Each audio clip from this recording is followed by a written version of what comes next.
예. 자, 지방제도 다시 한번 이제 확인을 하면 되겠습니다. 자, 거기 328페이지 보시고요. 양가로 1번 있죠? 조선시대 지방행정제도의 특징 있죠? 그래서 요걸 다시 한번 확인하세요. 첫 번째, 일원적인 행정구역의 편성. 자, 일원적이다. 이거 읽어라죠. 그전에는 고려시대는 이원적이다 내지는 다원적이었다. 그런데 조선시대는 일원화시킨다. 이게 의미가 있다. 중앙집권화에 도움이 된다. 그리고 여기에는 어떤 의미가 들어가 있습니다. 이원화가 일원화됐지. 그래서 도로 일원화시켰습니다. 양계 지방은 이제 없앱니다. 양계를 도로 전환시키는 거예요. 그거 하나. 그 다음에 일반 9년, 국목 9년만 둔 거야. 그 다음에 그 외에 별도의 특수행정구역이 있었죠. 향부곡소. 그게 모두 폐지되고 일반 9년화 시킵니다. 그 두 가지 내용이 들어가 있습니다. 그래서 양계가 도로, 그 다음에 향부곡소가 일반 9년화. 그래서 이렇게 깨끗하게 일원화시켰다. 그래서 팔도, 분목 9년, 촌락에는 면리통제도를 실시했습니다. 그래서 그거 확인하시면 된다. 그 다음에 2번, 모든 9년에, 모든 자가 들어가도 된다. 조선시대에는 모든, 왜? 모든 지역이 아니라, 여기서 9년은 요 부목 9년을 말하는데, 거기 위에 보면 약 330여 개의 9년을 뒀다 그러죠. 그래서 330여 개의 모든 9년에는 뭐다? 수령을 파견했다. 그래서 그거 하나 정리. 이 말은 무슨 의미가 있다? 이제 속혀는 없는 거야, 조선시대에는. 모두 주현화시켰다, 이렇게. 그 다음에 그 수령이 뭐냐라는 거야, 수령. 그래서 수령은 어디에 파견된 사람들을 수령이라고 부른다. 부목 9년에 파견된 사람들을 수령이라고 부른다. 구체적으로는 부사, 목사, 군수, 현령, 현감. 보시면 되죠? 저렇게 크게. 이걸 세 글자로 뭐라 그런다? 목민관이라고 합니다. 자, 그래서 그거 하나. 그래서 중앙집권을 더 강화하는 거지. 그 다음에 디귿은 무슨 문제냐? 수령이 부정을 저지를 수 있단 말이야. 그래서 부정을 방지하기 위해서 뭘 파견했다? 암행어사하고 관찰사를 파견했다. 그럼 거꾸로 암행어사하고 관찰사의 임무는 뭡니다? 수령을 감시하는 임무라는 거죠. 자, 그래서 그거. 자, 그 다음에 3번. 자, 부목 9년 아래 단위를 뭐라 그런다? 촌락이라고 한다. 촌락. 여기에는 수령을 파견하지 않습니다. 그래서 수령은 9년 단위까지 파견을 하는 거야. 여기에는 수령을 중앙에서 파견하지 않습니다라고 하시고, 거기 나와 있죠? 그 지역민으로 하여금 그 향민으로, 지역민이야, 지역민을 각각의 책임자에 임명한다. 책임자에 임명한다. 수령이 파견되면 안 됩니다. 그래서 각각의 책임자는 뭐냐? 거기다 써놓으세요. 면의 책임자는 면장. 나중에 사회편에서 이거 또 나올 거야. 그 다음에 리의 책임자는 이정. 그 다음에 통의 책임자는 통주 이렇게 써놓으세요. 그래서 면장, 이정, 통주는 중앙에서 파견된 사람이 아닙니다.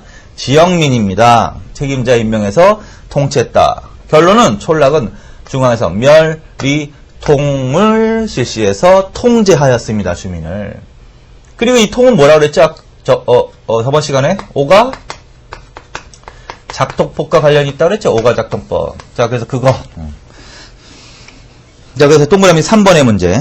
그 다음에 동그라미 4번. 자, 조선시대에는 모든 9년의 수령이 파견되고, 그 수령의 권한이 강화되는, 수령의 권한을 강화시키면서, 결국은 중앙집권화가 전체적으로 강화되면서, 향리의 권한은 약화됩니다. 그전 시대보다.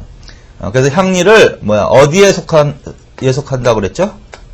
아전, 육방에 소속하게 해서 수령을 보좌하도록 하였습니다. 그래서 수령을 보좌하는 지위로 전락하였습니다. 어느 시대의 향리를 말한다? 조선시대 향리를 말한다. 그래서 거기까지. 자, 그 다음에 상피제도하고 임기제도. 상피제도 개념 정리해 놓으세요. 상피제도란 피하는 거야. 뭘 피하는 거야?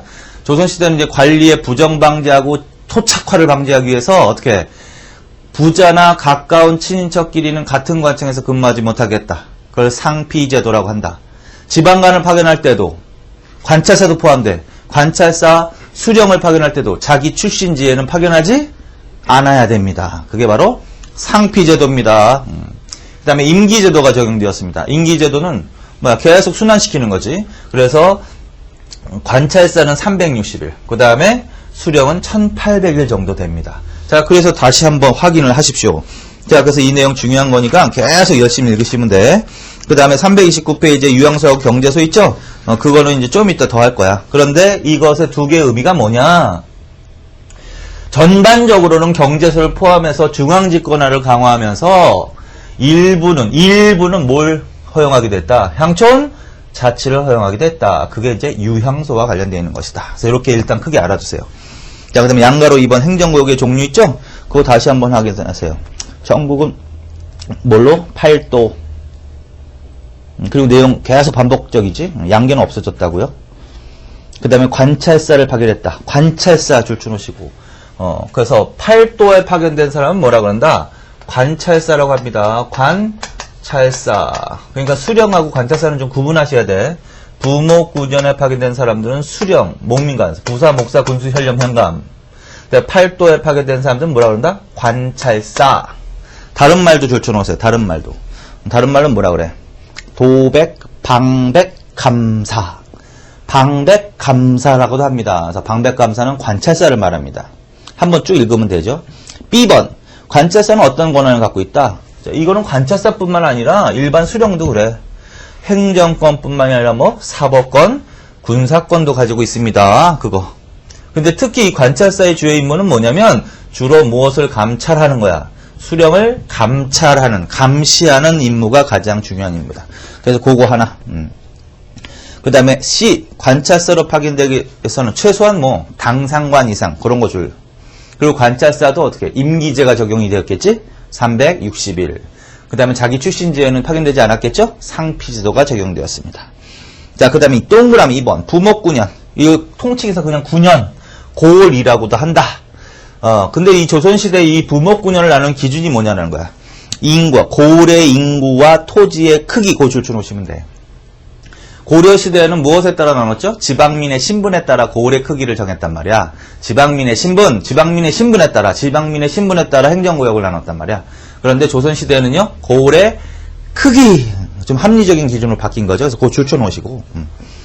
자, 그 다음에 여기는 누굴 파견하는 지역이다? 수령. 세 글자로는 목민관. 그리고 품계는 참상관 이상, 육법 이상. 이렇게 줄. 그 다음에 B번. 자, 병렬적이다. 모두 병렬적이다. 관찰사에 관할 아래 있다. 그것도 줄쳐놓으세요. 그건 무슨 말이냐면, 고을의 크기에 따라서 나눴어. 그런데 부사, 목사, 군수, 현령, 현감은 위계질서가 있는 사이가 아니야. 위계질서가 있지 않고 서로 각각 독립적으로 업무를 수행하는 사이야. 그래서 그걸 만약에 위계질서가 있으면 그걸 수직적이라고 표현했겠죠. 그래서 수직적인 관계가 아니라 뭐다? 병렬적인 관계에 있다. 다만 누구의 감시만 받는 거다. 관찰사의 감시만 받는 거다. 이런 의미가 됩니다. 그거. 그 다음에 구체적으로 누굴 말해, 얘네들을? 목사, 부사, 군수, 현령, 현감 이런 애들 말한다고요. 그 다음에 똑같이 임기는 행정권, 사법권, 군사권을 갖고 있습니다. 자, 그 다음에 임기는 1800일. 그리고 이들도 자기 출신제에는 파견되지 않았습니다. 상피제도 말하는 거죠. 그래서 그거. 그 다음에 수령칠사라고 있죠. 수령칠사. 요거는 이제 구체적으로 수령이 해야 될 가장 중요한 7가지 업무를 경국대전에 법제화 시켜놨다고요. 그래서 그걸 수령칠사라고 해. 그래서 수령칠사란 뭐다?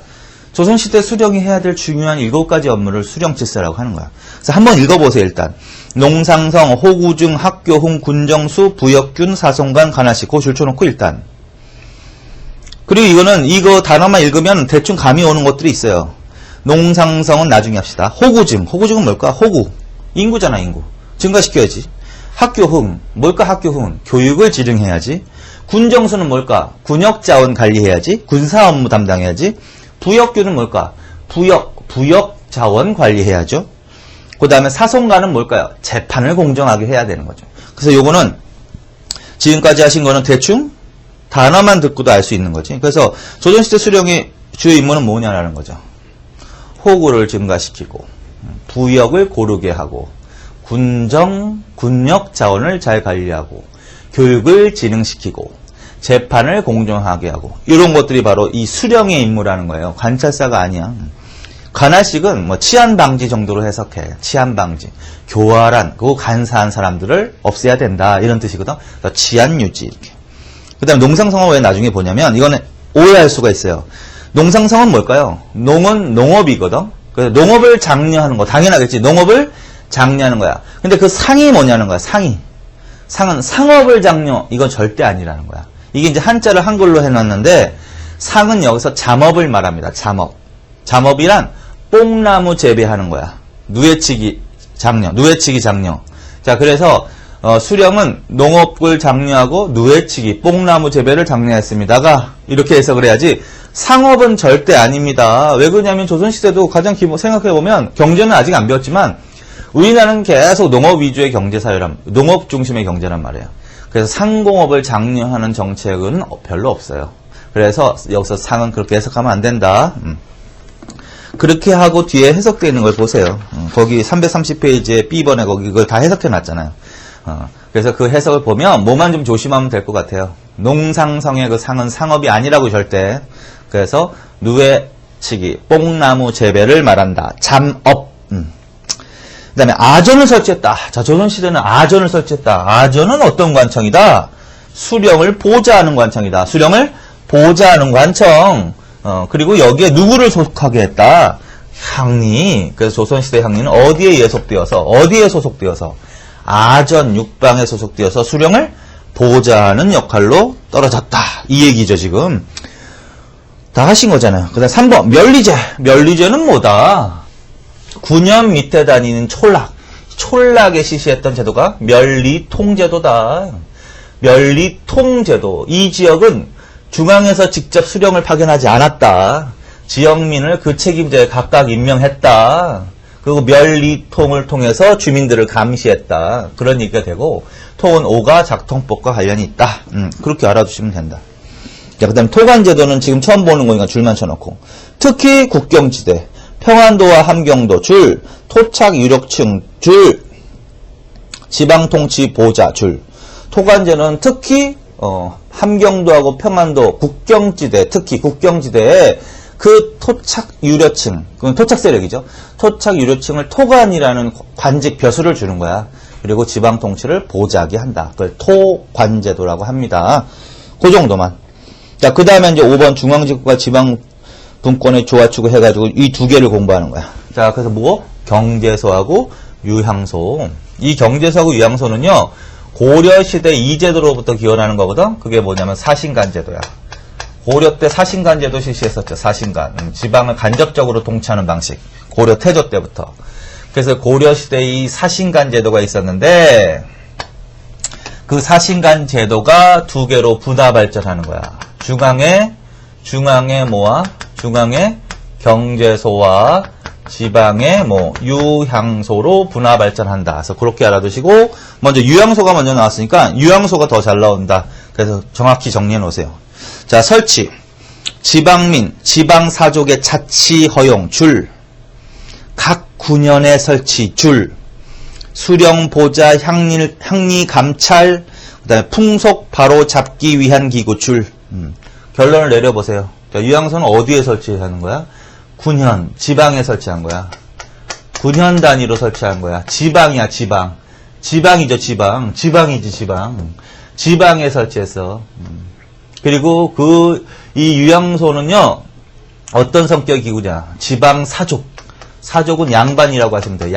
양반. 사족. 사족의 무슨 기구다?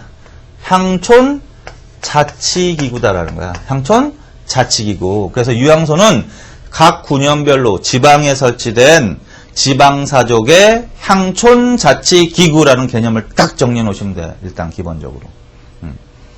그리고 주요 어떤 일을 주로 한다는 거예요. 어떤 일을 주로 한다고? 수령을 어떻게 한다? 보좌하거나. 그렇지? 그 다음에 향리를 감찰하거나. 그래서 유향소에서는 무슨 기능도 있다? 향리 규찰의 임무도 띄었다. 풍속을 바로잡다. 풍속 교정이라고 하는 거지 뭐. 풍속 교정 등의 임무를 맡아보았다. 이거 뭐 칠판 안 보인다고 그러지 말고 그 책에 있으니까 책으로 줄쳐놓으시면 돼. 자, 그 다음에 기능까지 했어 지금. 자, 그 다음에 구성원이 누구냐 그럼. 유향소의 구성원은 누구만으로 구성되어 있냐면 사족만으로 구성되어 있다. 양반만으로 구성되어 있다. 여기에 뭐 농민도 포함 이러면 안 됩니다. 절대로. 사족들만의 자치기구야. 그리고 여기에서 이제 사족이 주도하는 기구라는 거죠. 그러니까 사족이 주도하는 기구. 그 다음에 이제 여기에서 간부가 있어, 간부. 물론 사족 중에서 뽑겠지. 그래서 그걸 뭐라 그런다? 좌수하고 줄, 좌수하고 별감, 좌수하고 별감. 요게 바로 유향소의 간부다. 그렇죠? 그래서 구성 간부까지 하셨어요. 기능 하셨어요. 변천. 자, 그래서 결론 내려봐. 유향소는 어떤 기구입니다? 각 군현, 지방에 설치된 사족들의 향촌 자치기구였습니다. 하는 일은 수령을 보좌하거나 향리를 규찰하거나 풍속 교정 등의 임무를 맡아보았습니다. 구성은 지방 사족만으로 구성되어 있습니다.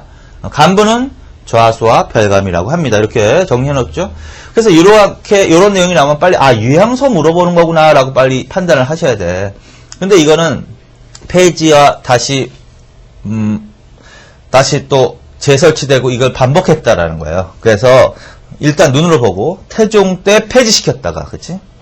세종 때 다시 부활시켰다가, 그 다음에 세조 때, 이거 반드시 외우세요. 이건 특히 세조 때 또 폐지한다. 그 계기가 바로 이 난이다. 이시의 난 줄, 이시의 난. 그래서 세조의 집권에는 반대 세력이 많았잖아요. 그래서 반대 세력과 관련해서 이시의 난이 일어나는데, 이 이시가 바로 이 유향소를 근거지로 일어난 거야. 그래서 이시의 난 계기로 세조는 유향소를 어떻게 한다? 폐지, 이렇게. 그 다음에 어느 때 다시 부활한다? 성종 때. 성종 때. 그것도 반드시 성종 때. 성종 때 다시 부활합니다. 부활. 그 이유가 뭐냐면요. 나중에 또 알게 되겠지만, 성종 때 본격적으로, 그때 뭐 하셨죠, 잠깐. 성종은 지방, 누구를 등용하는 사람이야?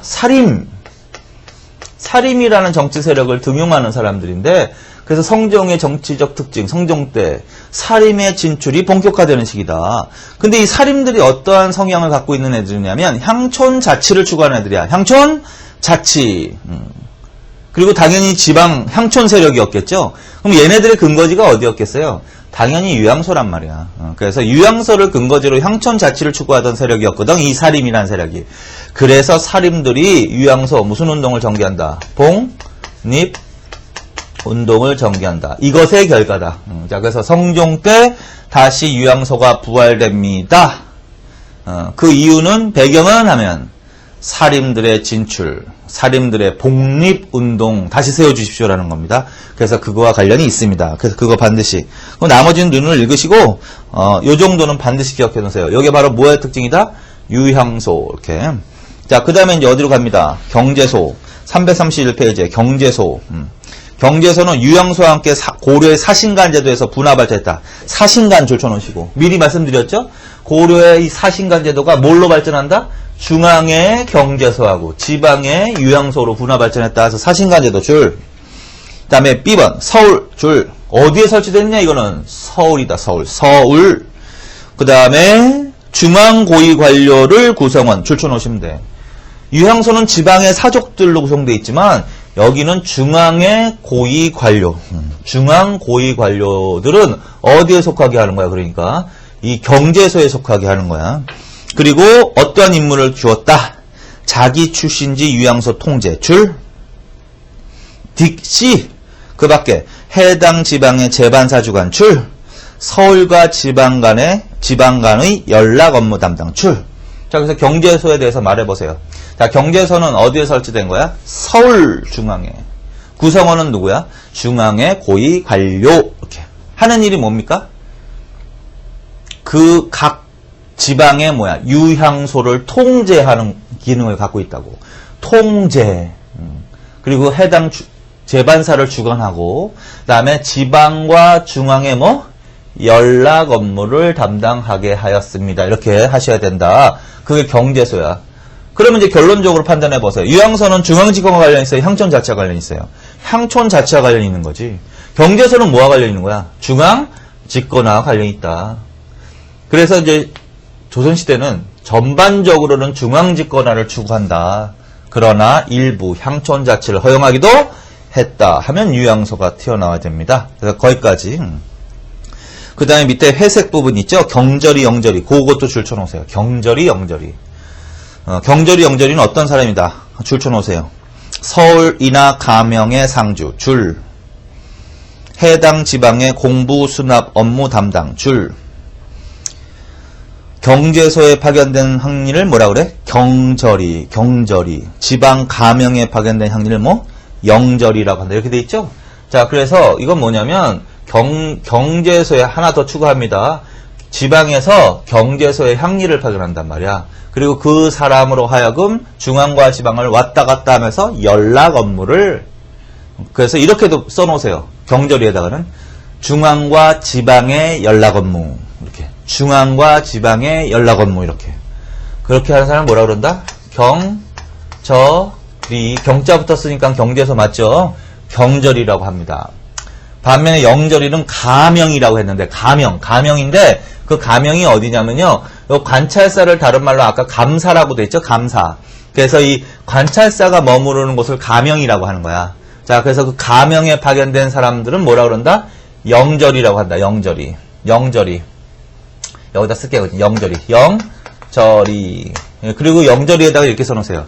지방과 지방의 연락 업무. 이렇게. 좀 나누세요. 경절이는 어디 연락 업무? 서울과 지방. 왜 그러냐면 경제소니까 서울이잖아. 서울과 지방, 중앙과 지방. 그 다음에 영절이는 뭐다? 지방과 지방 간의 연락 업무를 담당하겠다. 자, 이걸 경절이 영절이 제도라고 한다. 자, 그리고 경절이 영절이 있죠? 목차. 거기 목차에다가 가로를 이렇게 쳐놓고 화살표를 이렇게 해놓으세요. 그 다음에 기인제도 이렇게. 기인제도. 그 다음에 화살표를 하나 더 해놔. 그 다음에 상수리제도. 이런 식으로 써놓으세요. 상수리제도. 이렇게. 그리고 한번 읽으세요. 이거 무슨 말이야? 화살표가 일로 갔죠, 지금. 다 기원이야. 조선시대 경절이 영절이 제도는 고려시대 무슨 제도로부터 기인한다? 그게 기인제도야, 기인제도. 그럼 기인제도는 또 무슨 제도로부터 기원하는 거야? 통일신라시대 상수리제도. 그래서 통일신라시대의 상수리제도가 고려시대의 기인제도로 가는 거고, 기인제도가 바로 뭘로 간다? 경절이, 영절이. 이거 헷갈리면 안 돼. 자, 사신가는 뭘로 가는 거야? 경제소하고 유향소로 분야 발전하는 거야. 그 다음에 기인제도는 뭘로? 경절이, 영절이 제도로. 자, 그래서 그렇게 반드시 나눠 놓으시면 돼. 여기까지 하겠습니다. 자, 그래서 지금까지가 바로 뭐다? 지방 통치와 관련이 있는 내용이다. 자, 그래서 이렇게 정리하시면 된다. 자, 그 다음 이제 세 번째 파트로 갑시다. 자, 세 번째 파트는 뭐다? 군역제도하고 군사조직에 대해서 하겠습니다. 자, 조선전기야. 지금 조선전기를 하고 있습니다. 조선전기, 먼저 군역제도에 대해서 합니다. 군역제도.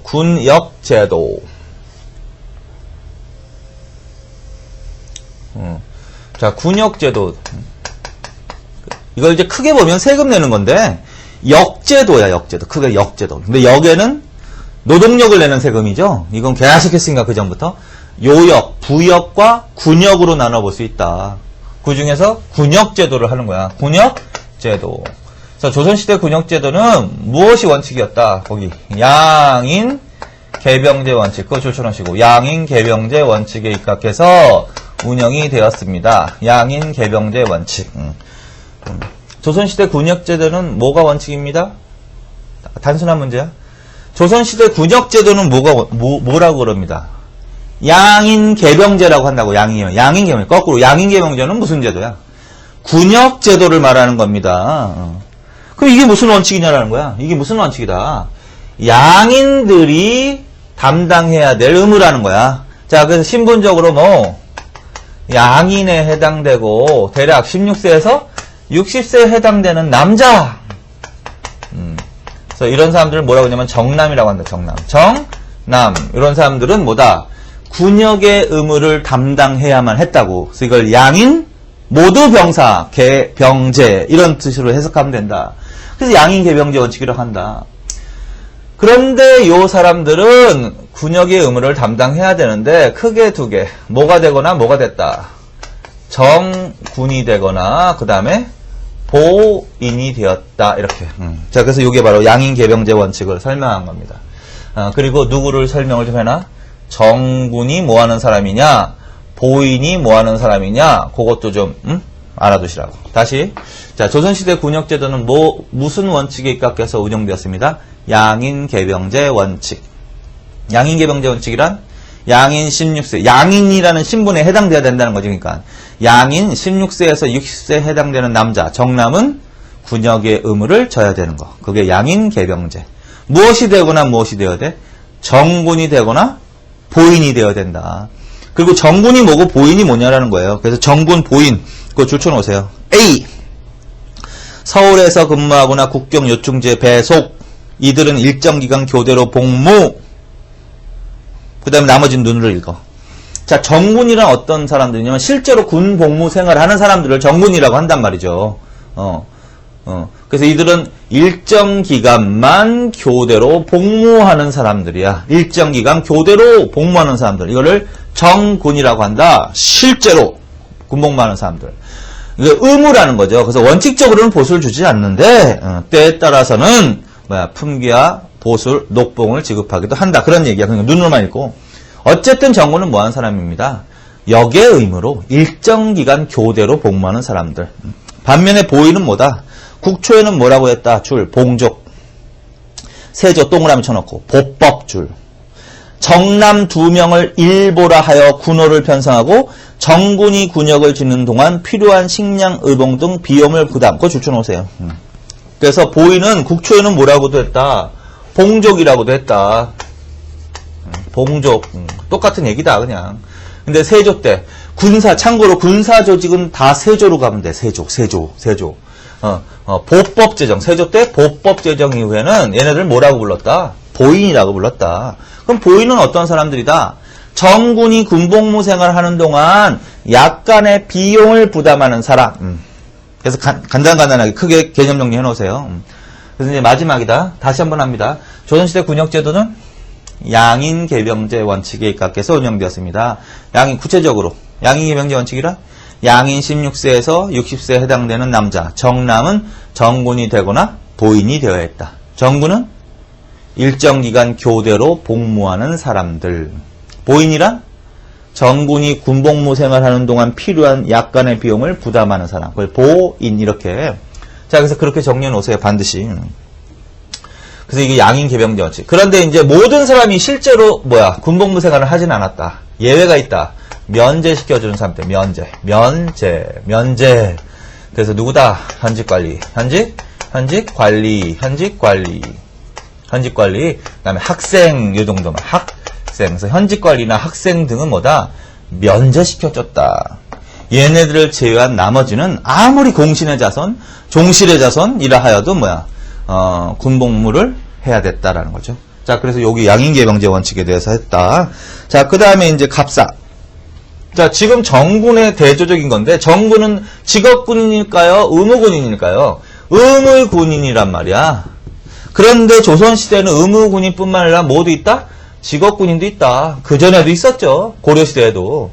그래서 그걸 뭐라 그런다? 갑사. 그래서 갑사 줄쳐놓고 갑사의 개념 줄쳐놓은 갑사. 갑사라고 불리는 애들도 있다. 갑사라고 불리는 군인은 어떤 군인이다? 성격이. 직업군인이라고요. 그래서 읽어보면 되죠. 의무적으로 근무하는 정군과는 별도로 간단한 시험 줄 선발된 일종의 직업군인. 그래서 얘네들은 간단한 시험을 통해서 선발된 직업군인을 말한다. 그리고 당연히 이 직업군이기 때문에 얘네들에게는 국가에서 보수를 지급했겠지. 원칙적으로 얘네들은 보수를 준단 말이죠. 그래서 어떤 식으로 줬다고요? 거기 줄쳐놓으세요. 품계와 녹봉 줄쳐놔. B. 근무 기간에 따라 품계와 녹봉을 지급하였습니다. 자, 근데 거기다가 이렇게 써놓으세요. 만약에 조선시대 군인전 이러면 안 돼. 군인전, 토지를 지급하였습니다. 군인전을 지급했습니다. 그러면 안 되는 거예요. 그래서 그걸 반드시 기억하세요. 그거 바꿔 나올 수 있으니까. 이건 어느 시대의 직업군인에 해당되는 거야? 고려시대의 직업군인에게 해당되는 거야. 고려시대의 직업군인에게는 토지가 지급되었다고요. 군인전. 근데 조선시대에는 지급되지 않습니다. 품계와 녹봉 그렇게 줄쳐놓으시면 돼. 거기까지. 자, 그래서 이제 지금까지 군역제도에 대해서 설명드렸어. 332페이지. 군역자원의 확보 노력. 이건 이해가 필요해. 무슨 말이냐, 그럼? 그러면 군역제도가 양인개병제 원칙인데, 그러면 군역자원은 뭘까요, 그럼? 군역자원. 쉽게 표현하면 군역을 담당할 자원이란 뜻이야. 그럼 군역자원은 누구를 말할까요, 그럼? 양인이라는 애들을 말하겠지. 양인이라는 애들을 말하겠지. 그럼 군역 자원을 증가시키려면 어떻게 해야 됩니까? 정부가. 양인의 수를 증가시켜야 될 거 아니야. 그쵸? 양인의 수가 100명, 양인의 수가 1000명, 양인의 수가 10,000명 이런 식으로 늘어날수록 군역 자원이 증가하는 거 맞죠? 그래서 결국은 군역 자원을 안정적으로 확보하고 증가시키기 위해서 정부는 어떻게 해야 되겠느냐고. 양인의 수를 어떻게? 증가. 그래서 거꾸로 해석하면 정부에서 어떤 정책을 썼는데 결과론적으로 양의 수가 증가하는 결과를 가져왔어. 그러면 그건 어떤 의미도 있는 정책이야. 군역 자원을 확보하기 위한 정책도 되는 것 맞죠? 그래서 그렇게 이해하시라고. 당연히 쉽죠 이거. 어려운 게 아니란 말이야. 양인개병제 원칙 자체를 이걸 이해를 못하니까 이거를 못하는 거야. 그래서 그걸 기억하시면 당연히 양인 수를 증가시켜야 된다. 근데 문제는 뭐냐면 또 모든 양인이 다 정군이 되거나 보인이 되는 건 아니죠. 주로 누가 했냐면 주로 이것도 사실은 농민들이 주로 이걸 담당했다고. 농민들이. 그러면 농민의 생활을 어떻게 시켜줘야 되겠어? 안정시켜줘야 되겠죠? 자, 그래서 결론은 뭐냐면 양인의 수를 증가시키고 농민의 생활을 안정시켜주는 정책, 이러한 의미를 갖고 있는 정책은 무엇은 의미를 갖고 있는 정책이기도 하다. 군역 자원을 안정적으로 확보 유지하기 위한 정책도 된다. 그렇게 되는 거죠? 그래서 이해를 하십시오. 그리고 결론적으로 15세기가 조선사회가 굉장히 강한 때인데 이 15세기에는 결론적으로 양인의 수가 그전보다 늘어나요. 다르게 표현하면 군역 자원이 어떻게 늘어나는 거야. 그래서 100만 명으로 늘어났다는 그런 얘기 나오죠. 그 다음에 농민의 생활이 안정되는 시기라고. 몇 세기에는? 15세기에는. 그래서 15세기에는요. 양인개병제 원칙이 아주 잘 지켜졌으며 양인의 수가 증가되고 농민의 생활이 안정됨으로써 군역 자원이 증가하고 결론은 이거는 무엇으로 이어질까? 국방력으로 이어지겠지? 자, 그래서 국방력이 아주 강해집니다. 그러면 거꾸로 해석하면 이게 제대로 운영되지 않으면 양인의 수가 감소하면 농민의 생활이 어려워지면 그래서 자꾸 도망다니면 군역 자원은 어떻게 되는 거야? 줄어드는 거지. 그럼 이건 또 뭘로 이어질까? 국방력? 약화로 이어지겠죠. 그게 16세기에 나타난 현상이야. 16세기에. 그래서 나중에 또 한번 볼 거예요. 그래서 요거 정리. 이거는 이해. 그럼 양가로 2번. 자, 이거는 이해가 아니라 그냥 단순하게 외우는 거. 자, 군사 조직. 그래서 이렇게 군인들이 이렇게 있고 얘네들은 이제 군대로 편성하는 거죠. 자, 그래서 군사 조직이 있습니다. 정규군으로 전기의 중앙군, 중앙군과 지방군 이렇게 나눕니다. 자, 중앙군은 뭐다? 5위. 줄쳐놓으세요. 5위. 이걸 통솔하는 기관을 5위도청부라고 하는 거예요. 5위도청. 5위도청부라고 합니다. 그래서 5위도청부. 자, 그래서 자, 조선 전기의 중앙군은 뭐다? 5위. 5개 위. 5위. 그 한번 읽으시고 5위. 그리고 다 군역제도나 군사제도와 관련되어 있는 왕은 어느 왕으로 가시라고 그랬죠? 아까 세조로 가시면 돼요, 무조건. 그래서 세조 때 5위 황립. 그래, 그거. 근데 이제 지방군이 더 중요해, 조선시대는. 그래서 지방군이 더 문제가 잘 나와. 지방군이다. 지방군의 특징. 첫째, 무엇과 무엇을 설치했다? 육군과 수군으로 나누어서 편성되었다. 자, 그래서 이 조선시대의 지방군은 무엇과 무엇을 나누어있다? 육군과 수군. 그리고 얘네들이 어디에 배치되어서 근무했냐면 주로 영이나 진에 배치되어서 근무했다.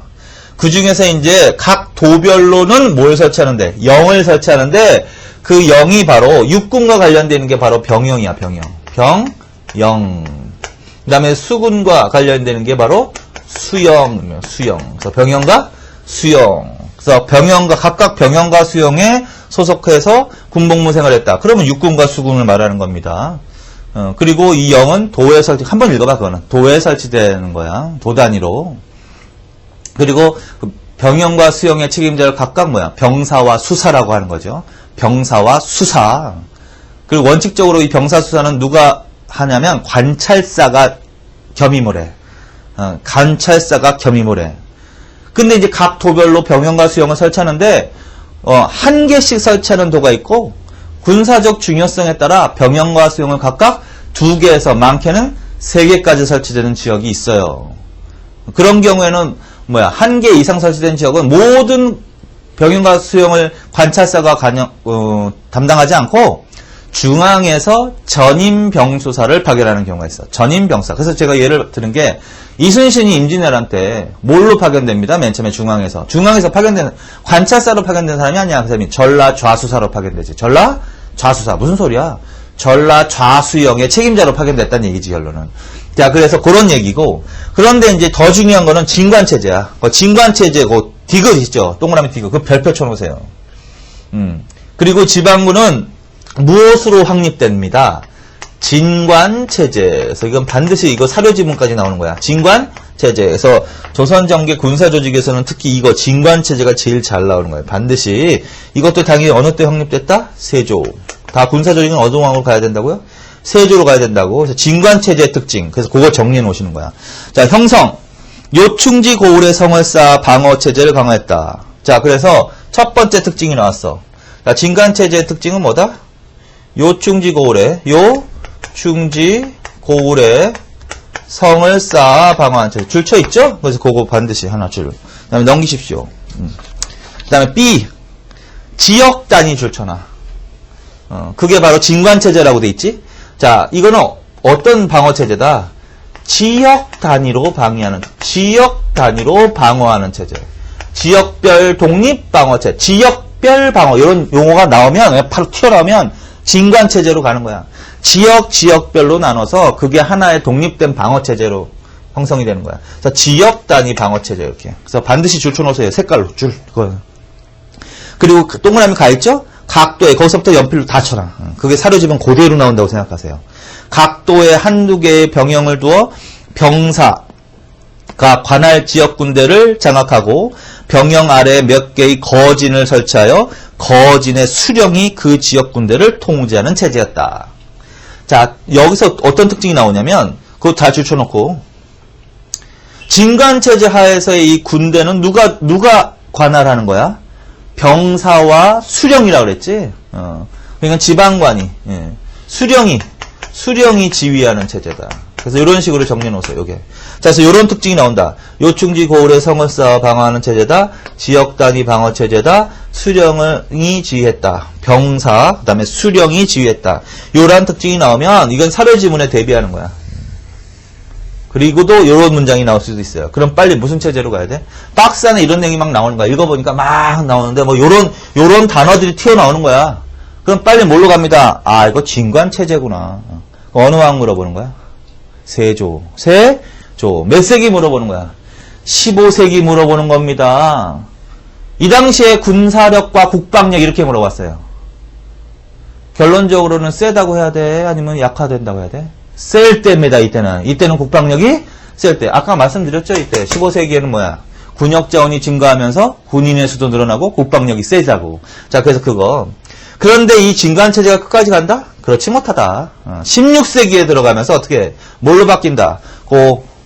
동그라미 C. 줄 쳐놓으세요. 재승방략. 재승방략 체제로 바뀝니다. 재승방략. 이거 임진왜란 직전에 바뀌는 거야. 명종 때. 임진왜란 직전, 명종 때, 재승방략. 그래서 이건 대략 몇 세기? 크게 하면 몇 세기로 간다, 이건? 15세기. 그럼 몇 세기로 간다? 16세기, 이렇게. 그래서 재승방략 체제, 이거 반드시. 이것도 사료지문 반드시 나오는 거예요. 재승방략 체제. 그러면 어떤 내용이 나와야지 재승방략 체제라는 거야? 자, 그래서 첫째, 재승방략 체제. 16세기, 줄. 그리고 읽는 거야. 지역 단위 방어 체제인 진관체제. 아, 그렇지. 지역 단위 방어체제였지, 진관체제는. 유지하지 못하고, 전국적인 방어체제. 그거 추천하세요. 전국적인 방어체제. 이건 지역별 방어체제라면, 요거는 뭐다? 전국적인 방어체제다.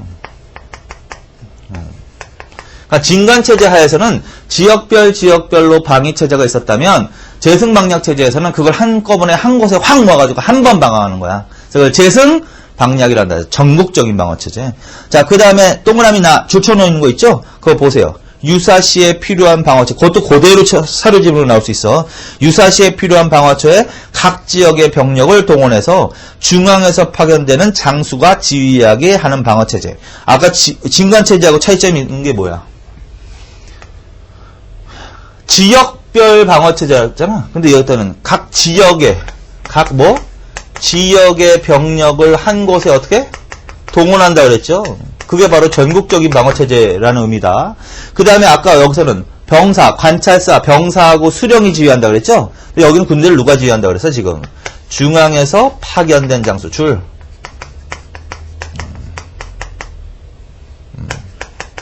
요러한 특징이 나온다. 전국적 방어체제다. 지역, 여기서 끝나는 게 아니라 지역의 병력을 어떻게 한 곳에 집결시킨다.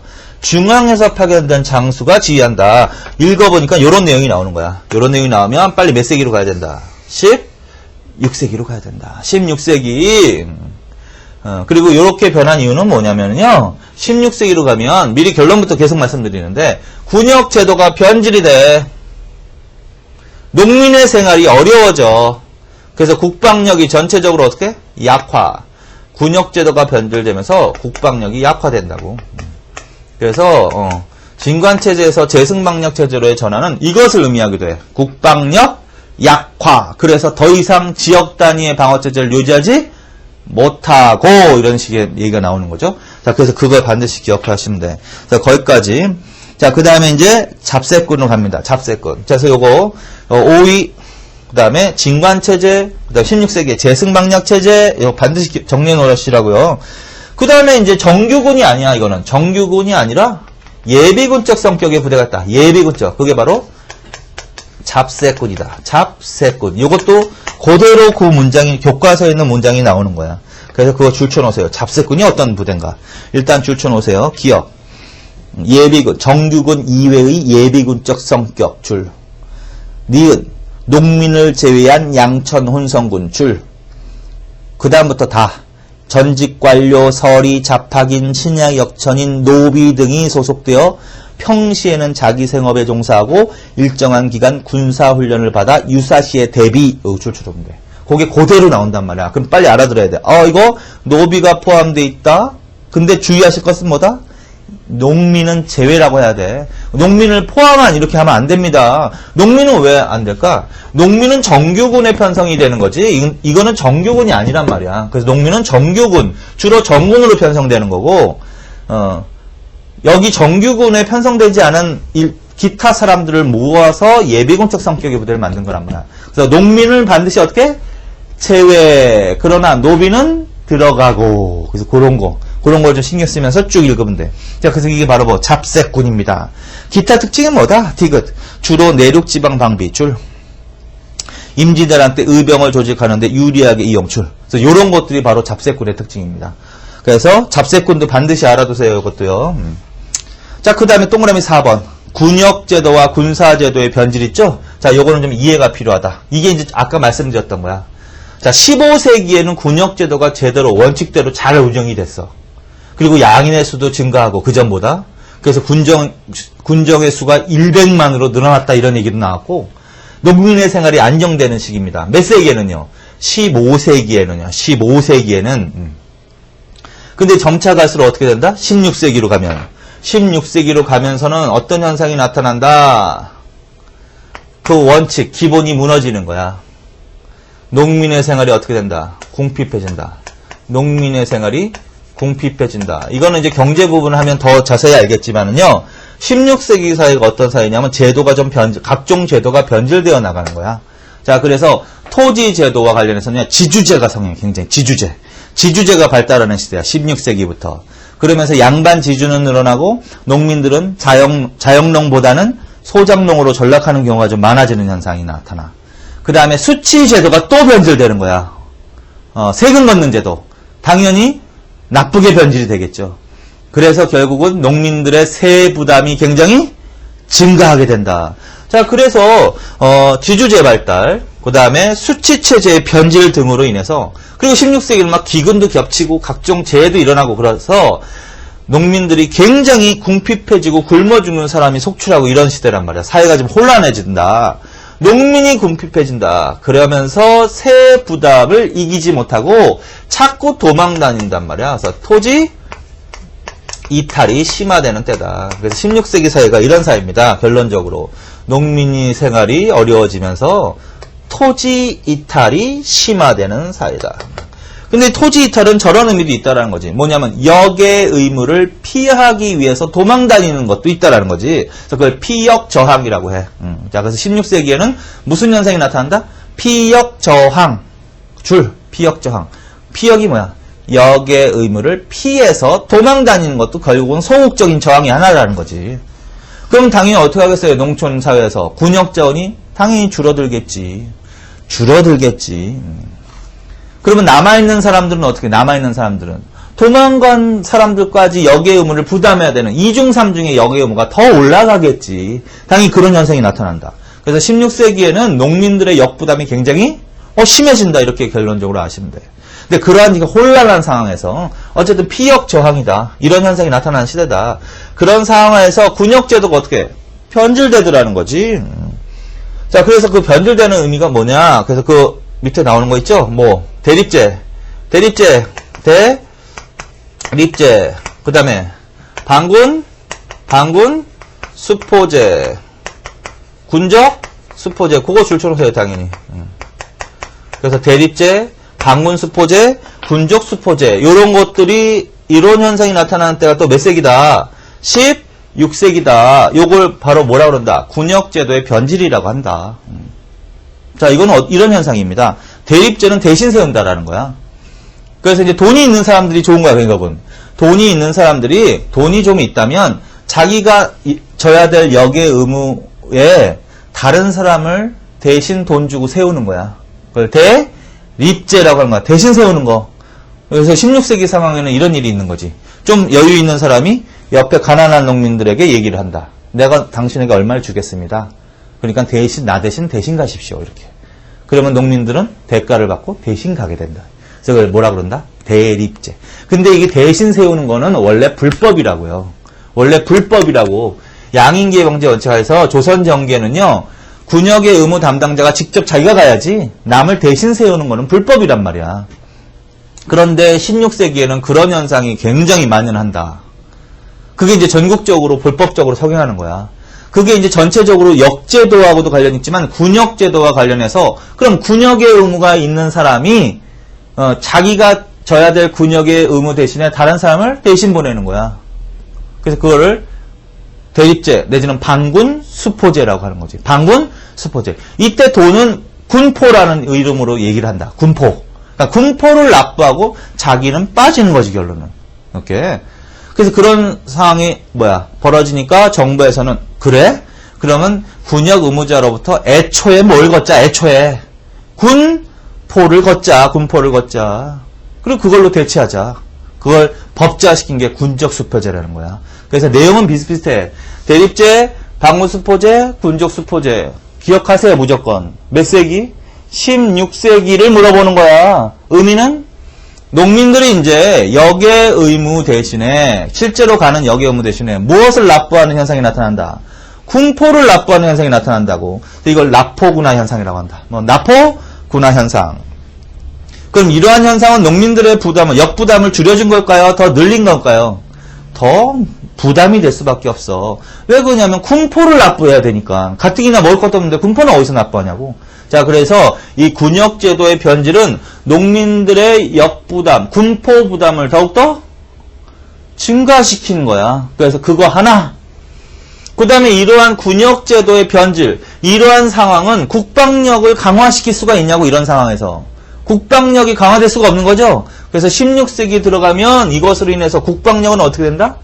약화된단 말이야. 그러니까 군인도 적으니까 그전에는 지역별로 방어할 만큼 충분한 군인이 있었는데 16세기에는 군인이 줄어드니까 어떻게 된다? 지역 단위 방어체제를 더 이상 유지하지 못하고 전국적인 방어체제인 뭘로 전환한다? 재승방략체제로 전환한다. 아까 했던 걸 여기다 연결시키는 거야. 자, 그래서, 군역제도의 변질. 이거 중요한 거니까 반드시 기억하세요. 그리고 이러한 현상이 몇 세기에 나타난다고? 16세기를 물어보는 거라고요. 그때부터. 자, 그래서 거기 반드시 기억하시면 돼요. 그게 이제 어디까지 설명을 드린 겁니다. 이건 이해까지 하셔야 돼. 334페이지에 군포징수의 폐단, 거기까지 말씀드린 거야. 미음, 군포징수의 폐단이 이미 이때부터 나타난다. 그래서 군포징수 현상은 어느 때부터 나타난다? 16세기부터 나타난단 말이야. 뭐 때문에 나타나는 거야? 대립제, 반군수포제, 군족 수포제 그런 현상 때문에 나타난단 말이지. 그래서 오히려 농민의 군포 부담이 증가하기 시작한다는 거지. 그 다음에 미음, 국방력이 전체적으로 16세기 그래서 약화될 수밖에 없다는 거지. 그래서 진관체제에서 뭘로? 재승방력 체제로 전환하는 의미에는 국방력 약화도 하나 원인이 된다라는 거지. 그래서 거기까지 하시면 되겠습니다. 자, 그래서 여기까지 하시고요. 그 다음에 이제 좀만 쉬었다가 다음 시간에 이제 4번 관리 등용 제도를 하시겠습니다. 조금만 쉬십시오.